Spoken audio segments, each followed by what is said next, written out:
I used to think Sundays were safe, ordinary, predictable in a way that made me feel steady, even proud. The smell of coffee drifting through the kitchen, the low hum of my father's radio in the background, the scrape of forks against plates. My mother humming under her breath as she refilled the teapot. These were the sounds of my childhood, stitched into the fabric of who I thought we were. That morning felt no different, at least at first. We were all gathered around the dining table, my parents, my sister, me.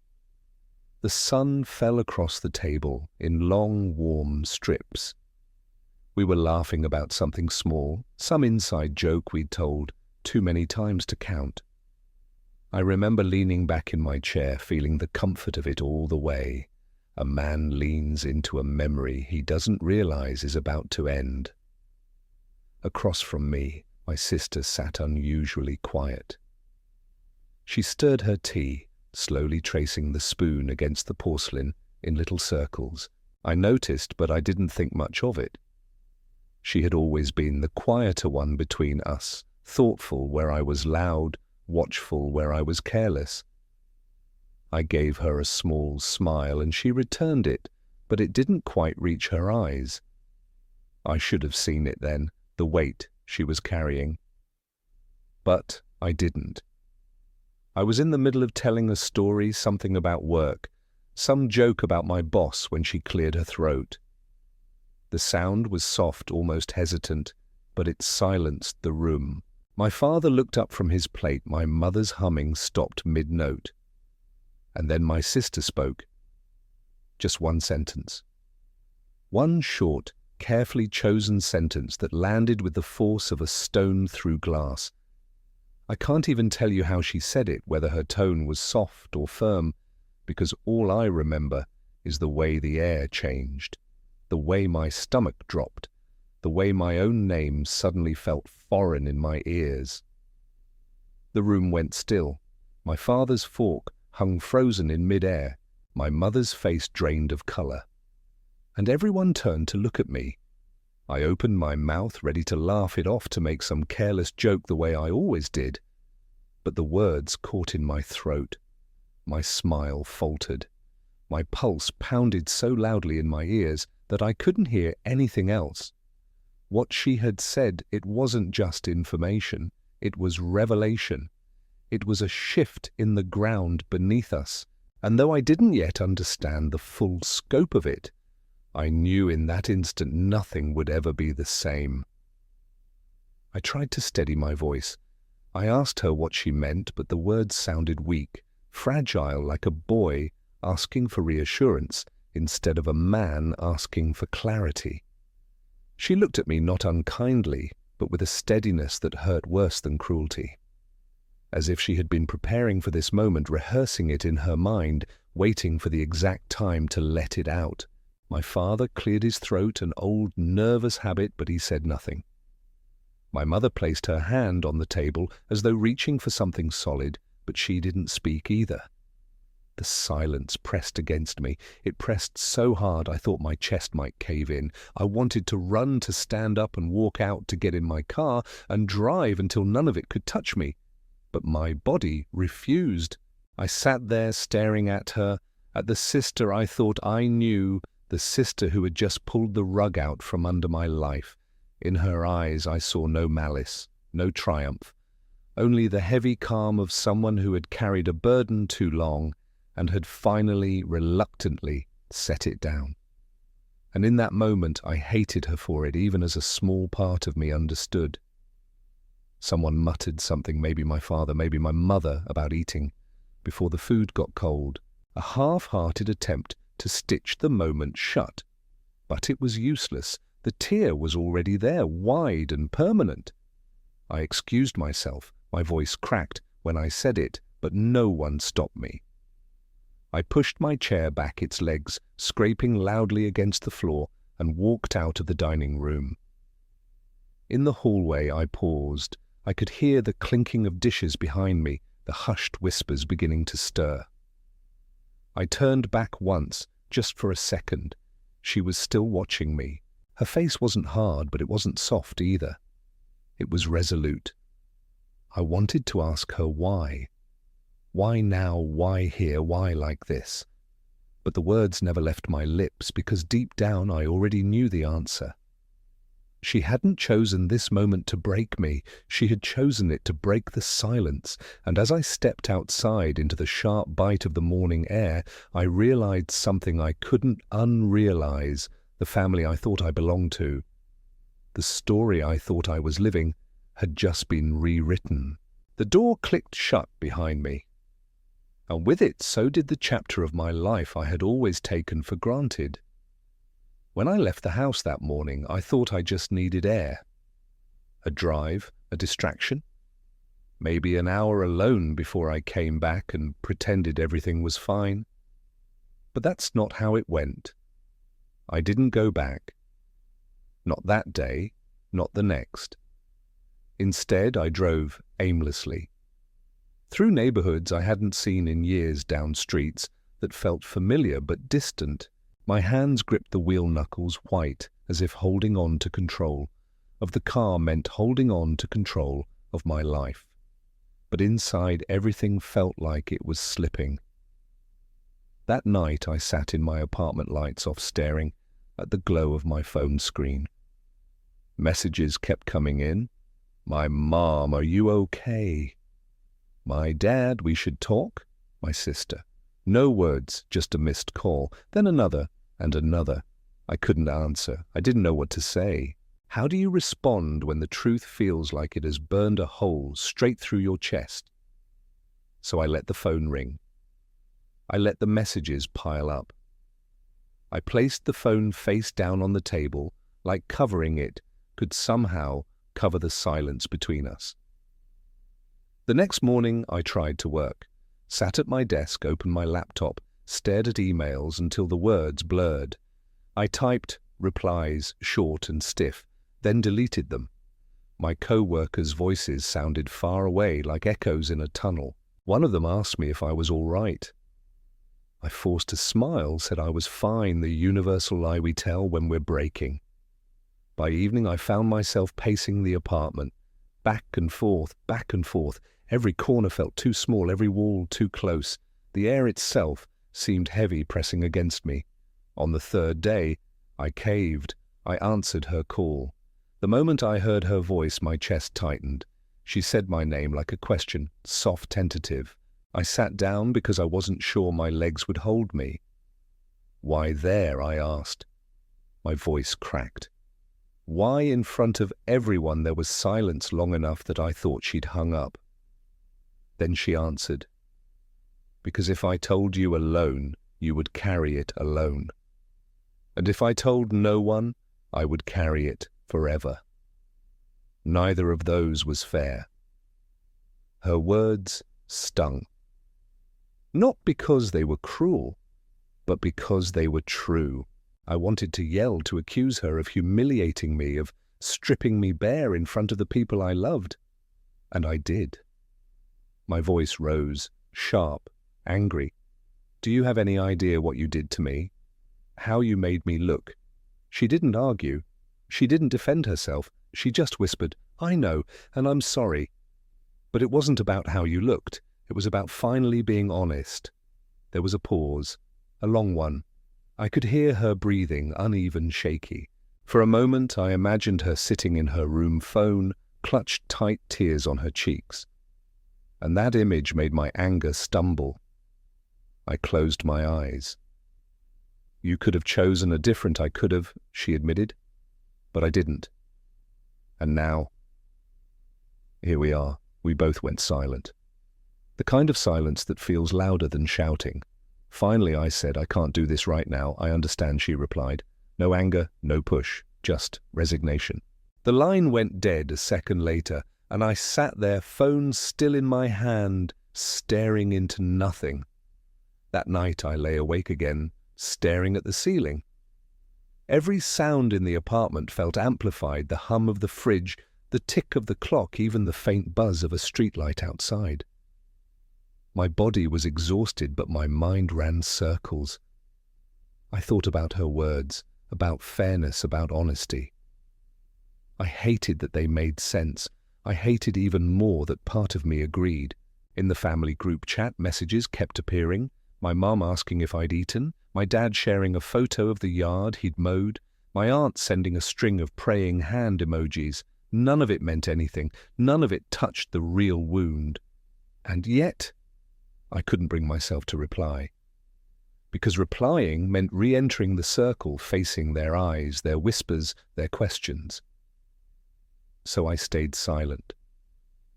Silence became my refuge and my prison.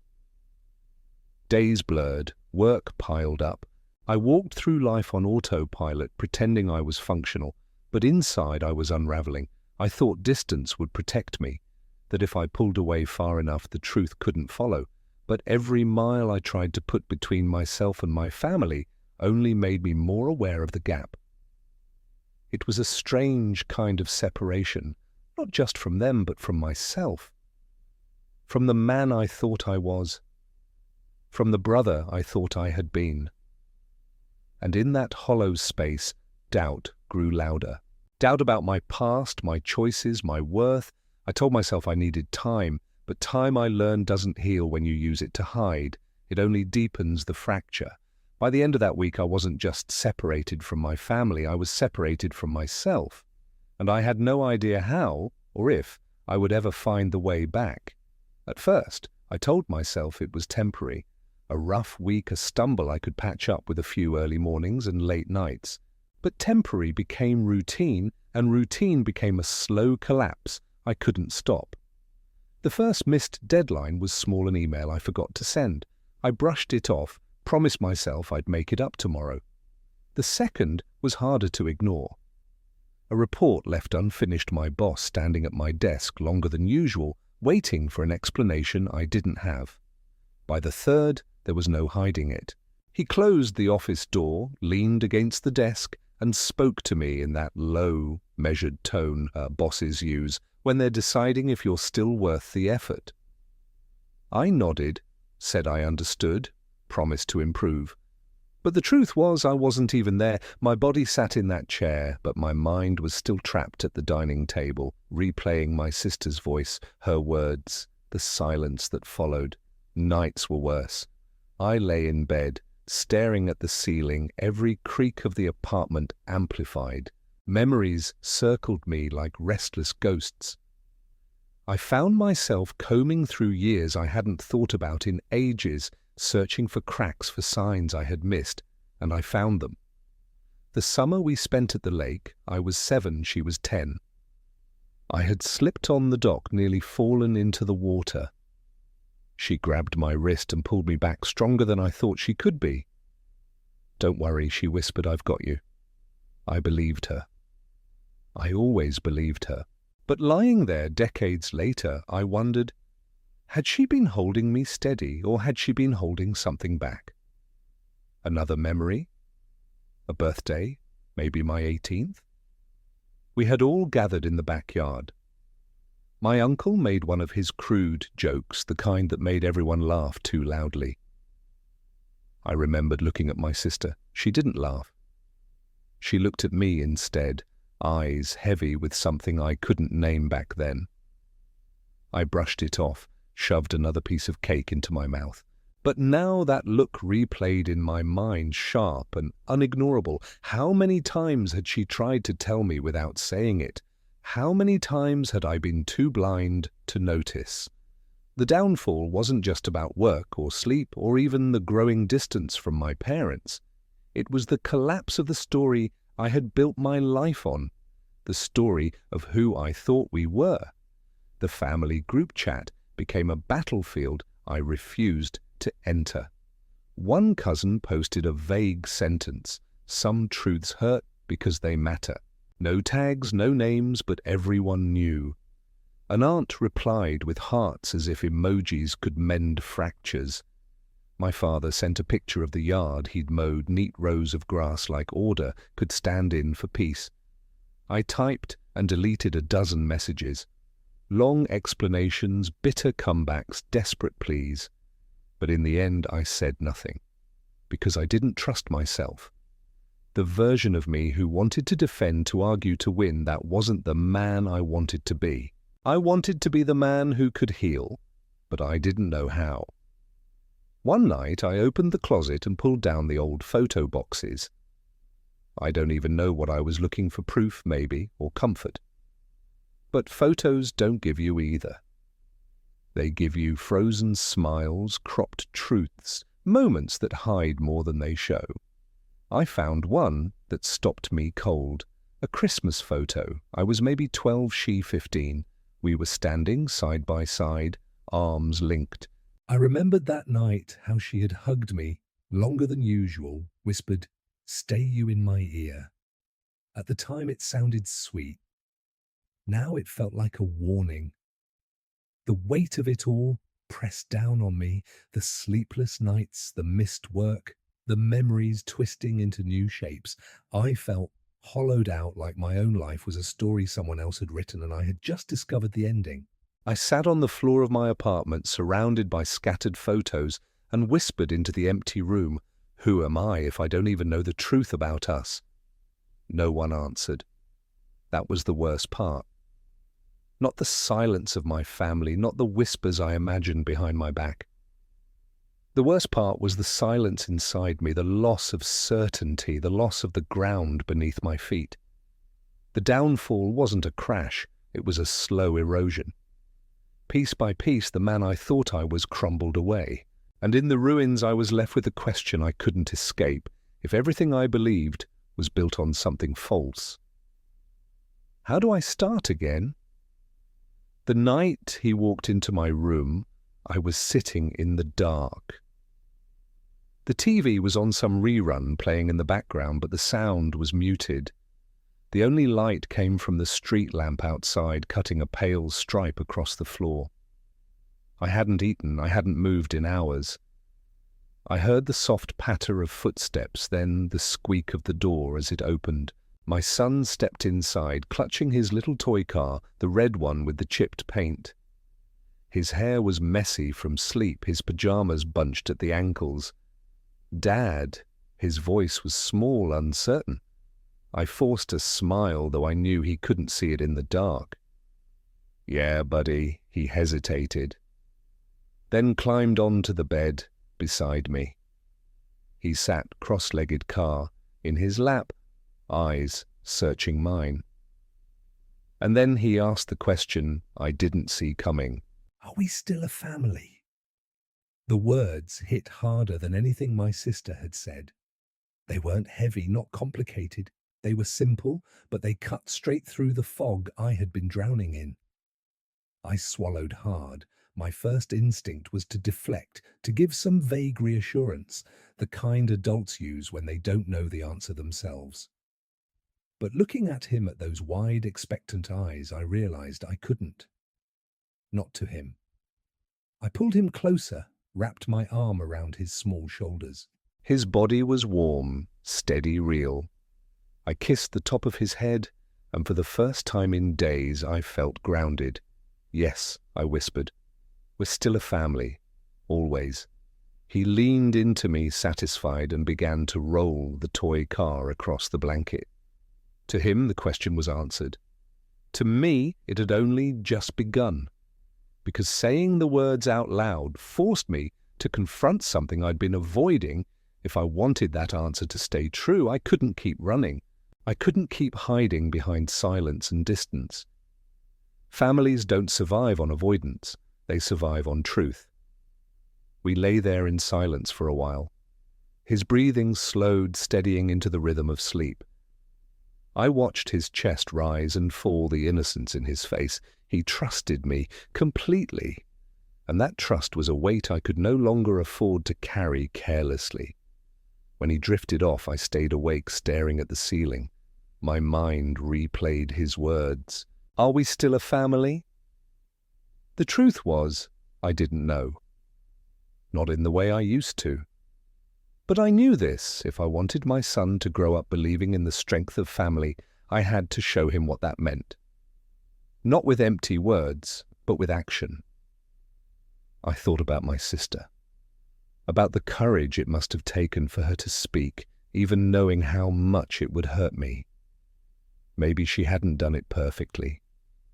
Maybe she'd chosen the worst possible moment. But she had chosen honesty over silence. And maybe that was something I could learn from.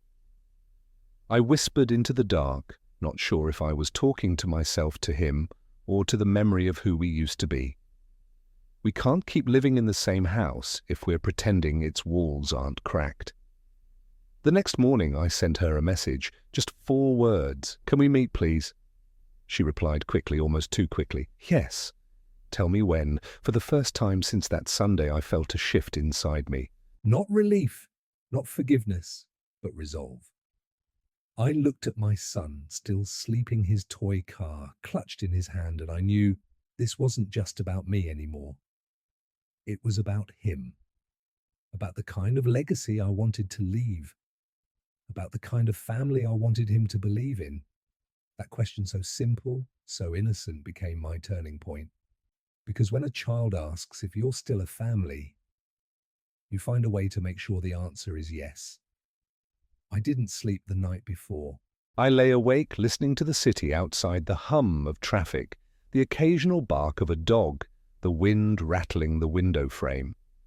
I rehearsed what I might say, what I might ask, what I might demand. None of it sounded right. None of it felt strong enough. By morning, I realized I couldn't script it. Life doesn't follow scripts anyway. I texted her again, cafe on Main Street. Noon. She replied instantly, "I'll be there." The hours crawled. I cleaned the kitchen wash dishes that were already clean opened and closed the fridge without eating anything. When the clock finally struck 11:30, I grabbed my jacket and left. The cafe was small, tucked between a bookstore and a laundromat, neutral ground. I chose it because no one in our family went there.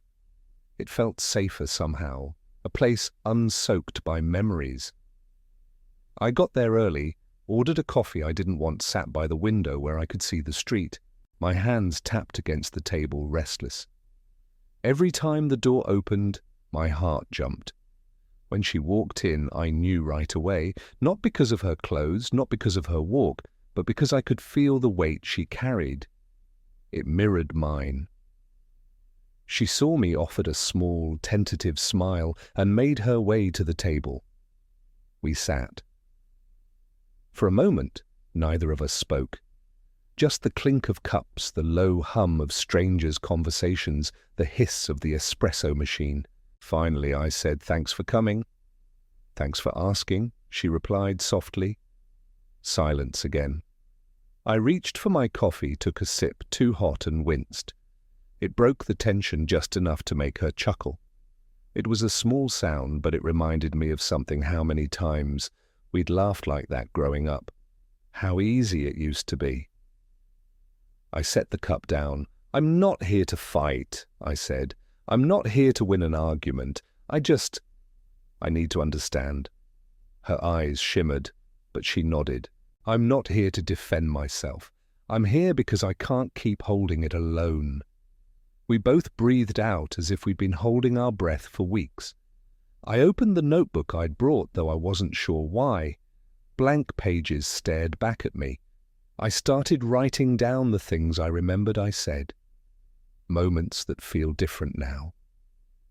She leaned forward, like what I flipped through the pages. The barbecue last year. Remember when Uncle Mike joked about how we never tell the whole story? Everyone laughed, but you didn't. You looked straight at me. I didn't think much of it then, but now... Her lips pressed together. She nodded. I turned another page. My 18th birthday. You hugged me longer than usual, whispered something I didn't understand. "Stay you." At the time I thought it was sweet.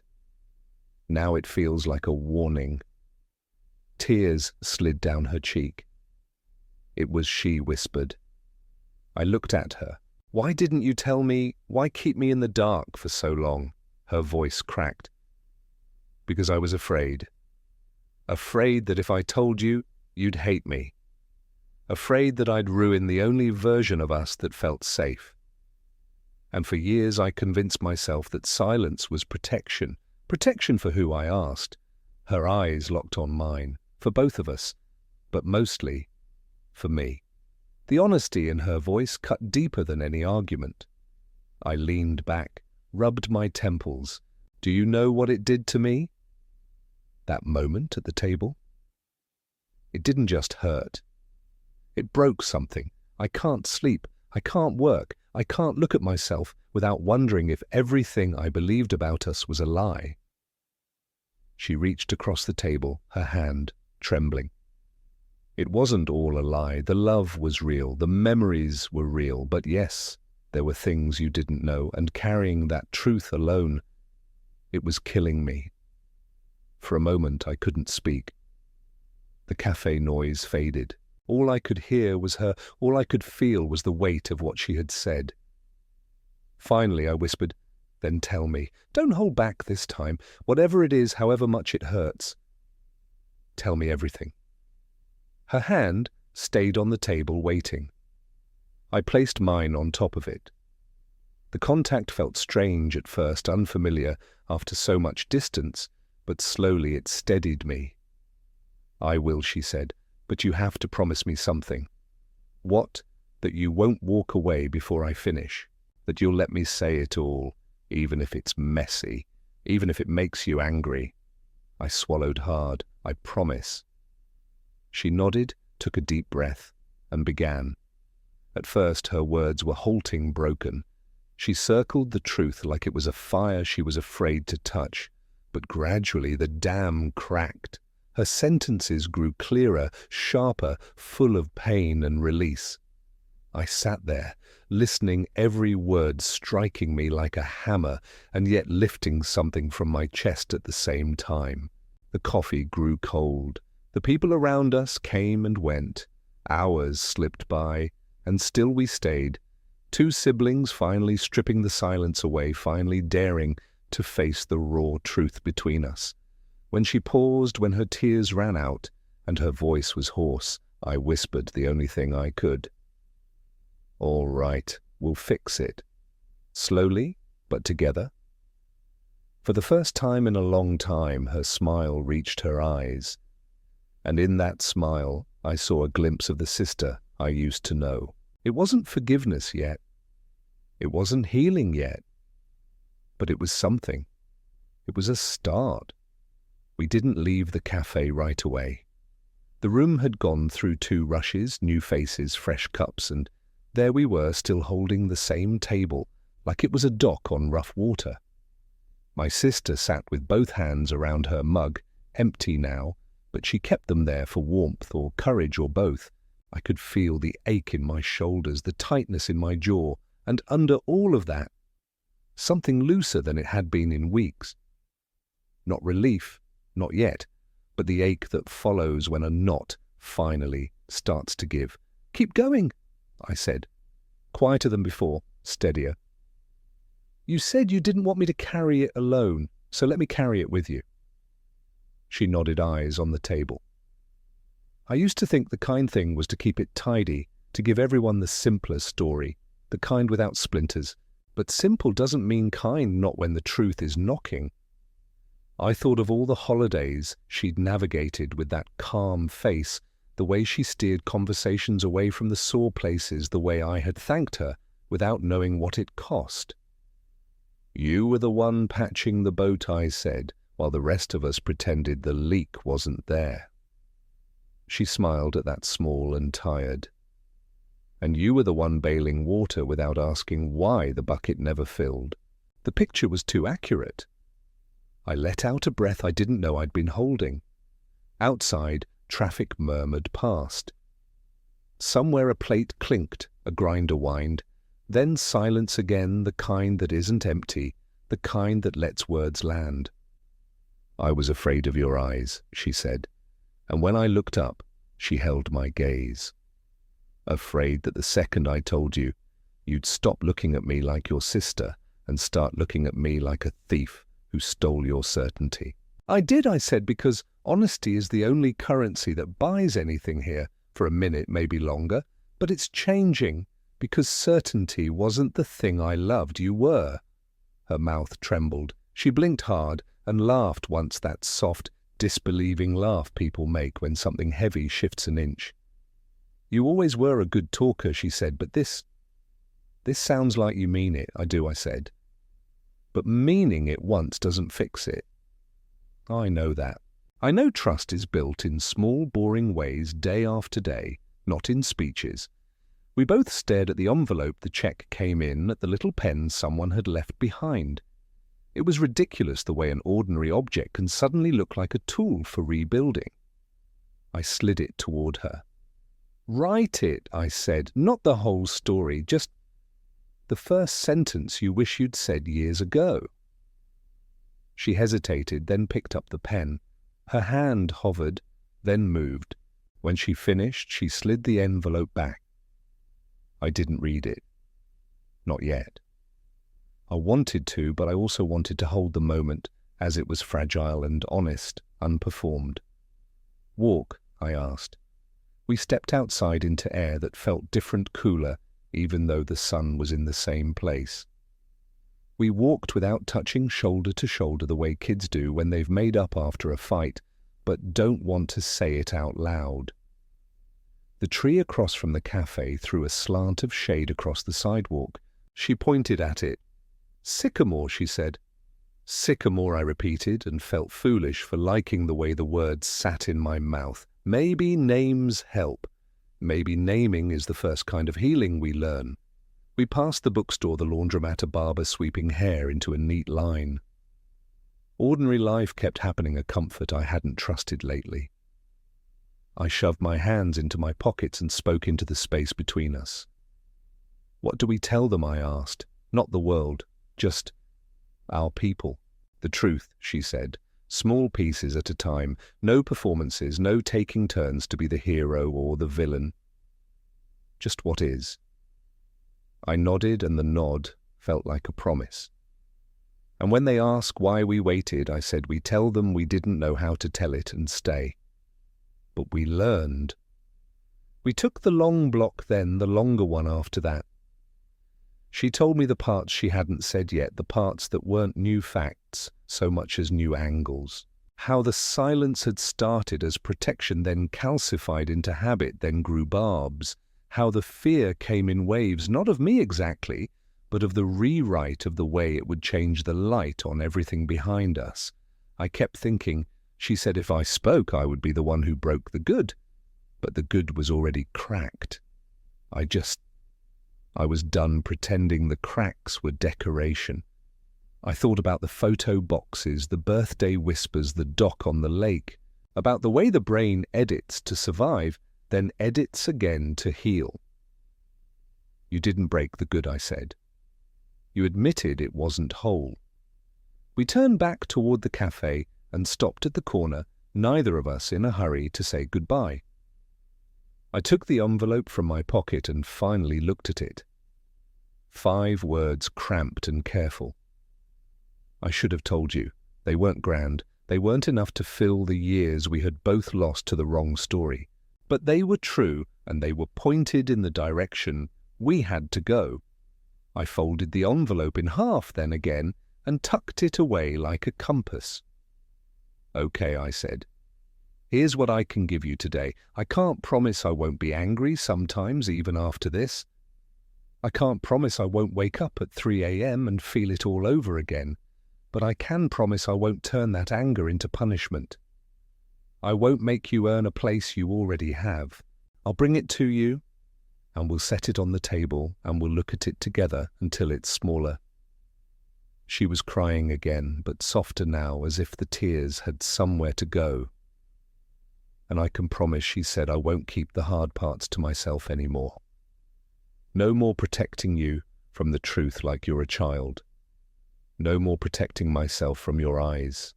If I'm afraid, I'll say so. If I'm unsure, I'll ask. If I mess it up, I'll say I messed it up. We sealed it with a hug that was not dramatic, not movie perfect.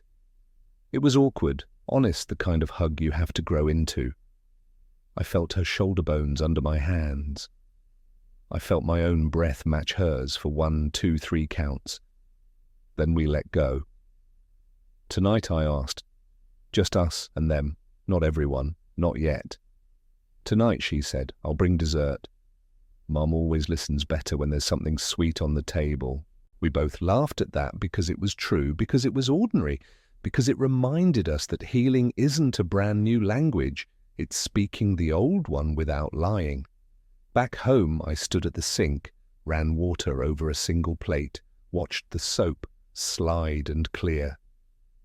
My son wandered in, hair wild, a marker stain on his hand.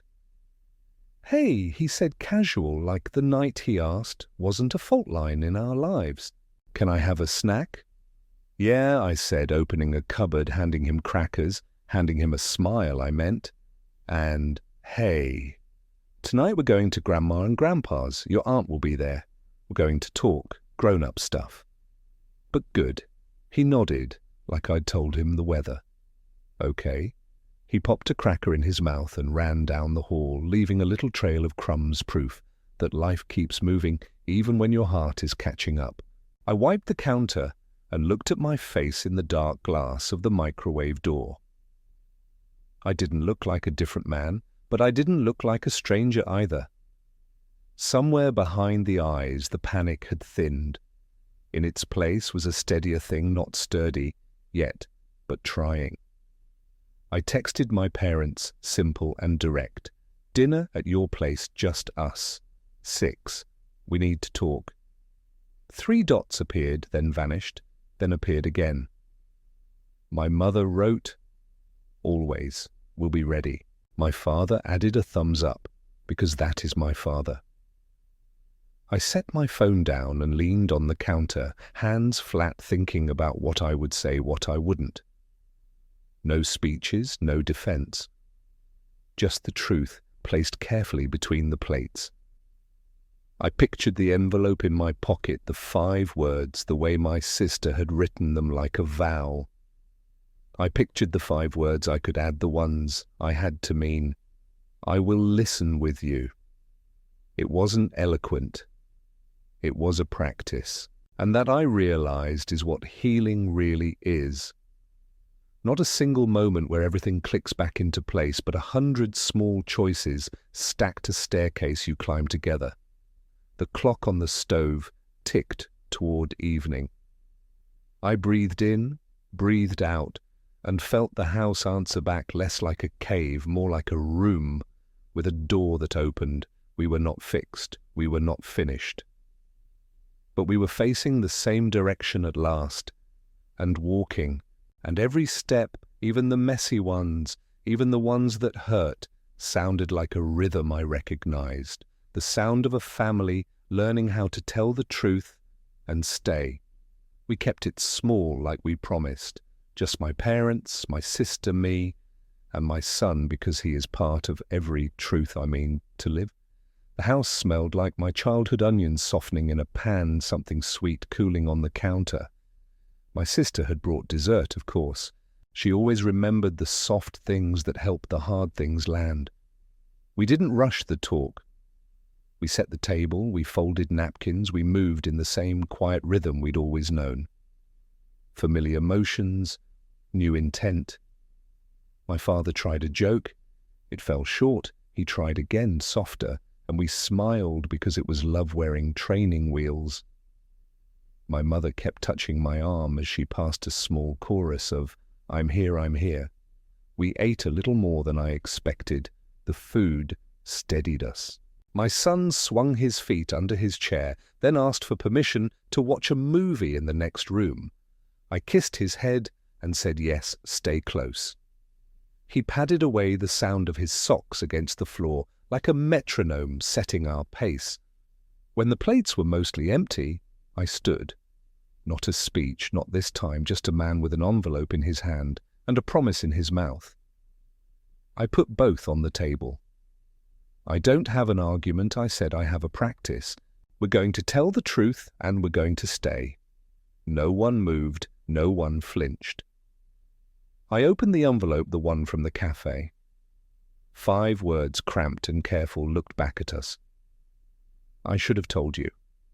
I laid it so everyone could see, then added a second slip, my own handwriting, just as plain. I will listen with you. My mother's breath hitched. My father's jaw loosened a knot he'd been worried at finally giving. My sister looked at me like a person who had walked a long way with a heavy backpack and found a bench. We went slow. Not the whole history, not the parts that belonged to other people's mouths. Just the shape of what was real. We named the harm, we named the fear, we named the moments that had seemed small until they weren't. When we ran out of words, we let silence hold us for a beat, then we tried again. No performances, no cross-examinations. If someone slipped into defense, the rest of us waited until the room remembered what it was for. My father cleared his throat, old habit, then surprised me. "I've been trying to rake leaves into straight lines," he said, eyes wet as if order could replace courage. "It can't. I'm sorry I asked for neat instead of honest." My mother took my sister's hand. "I felt the crack years ago," she said, "and I kept putting flowers over it. Pretty but not useful. I'm sorry I taught you that." My sister shook her head, tears sliding quiet. "I thought telling the truth would make you love me less," she whispered. "I didn't trust your love to be as strong as the mess. That was my mistake. I'm sorry.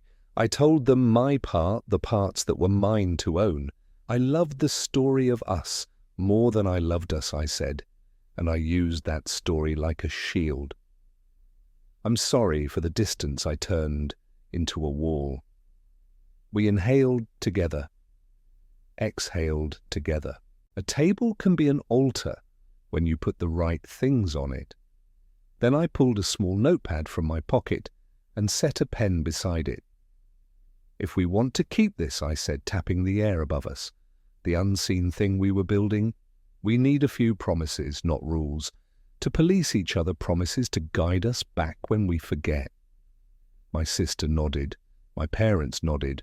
We wrote them out one at a time, speaking each line before committing it to paper, letting each sentence settle in the room. 1. No more secrets that break us. If it can rot in the dark, it doesn't live in this house. 2. No pretending everything is fine when it isn't. We say this is hard, and we stay. 3. We ask questions, even the hard ones. Curiosity, not accusation. What did you feel? What did you need? What do you need now?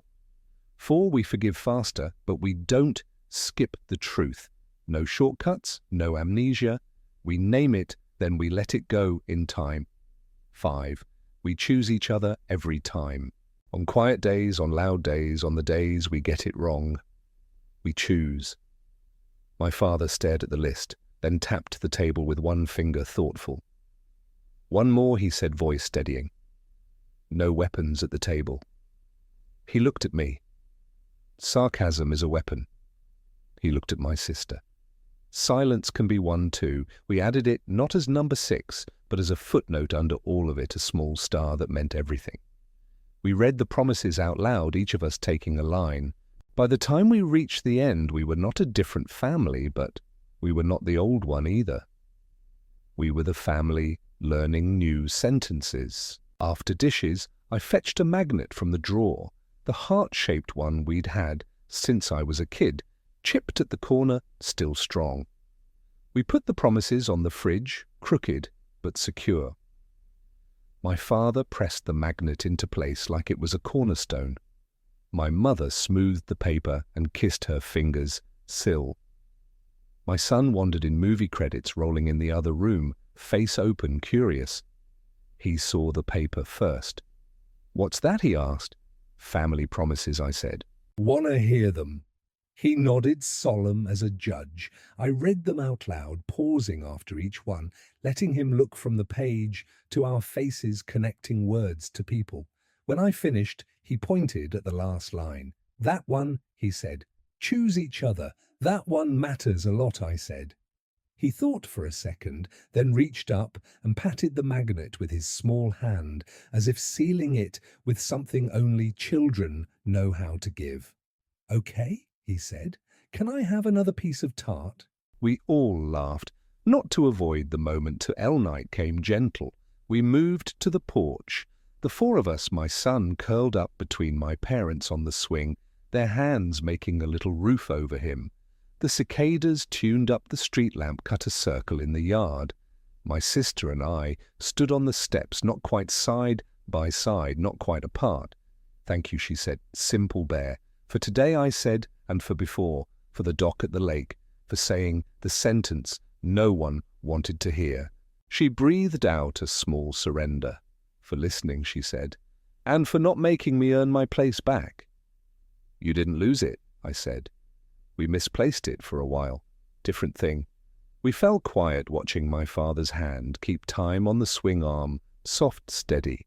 My mother hummed something low, probably the same tune she hummed while stirring sauce when I was little. My son's eyelids fluttered. Inside the house, the promises on the fridge caught a draft and fluttered too, a tiny motion like a heartbeat.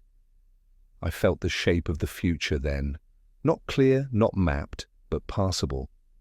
A road we could walk even in the dark, because now we had words to carry like lanterns.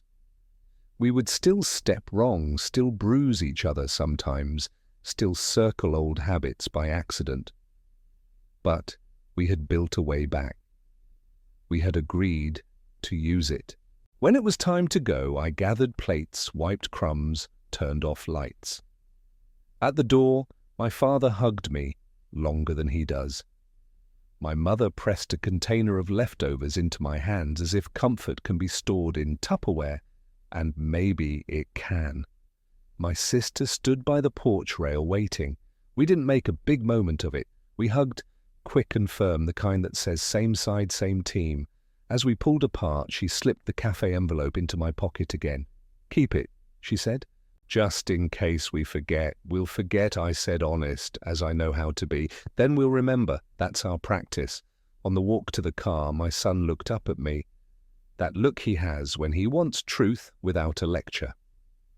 "So, are we still a family?" he asked, not testing, just checking the weather. I squeezed his hand. "Yes," I said, and this time the word didn't wobble. "We are. And now we know how to be one." He smiled, satisfied. The night felt wider than it had in a long time.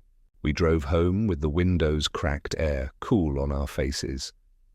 At a red light, I touched the envelope in my pocket, then the second slipped beside it, 2 small sentences that could hold the weight of a life. "I should have told you. I will listen with you." The light turned green. We went forward.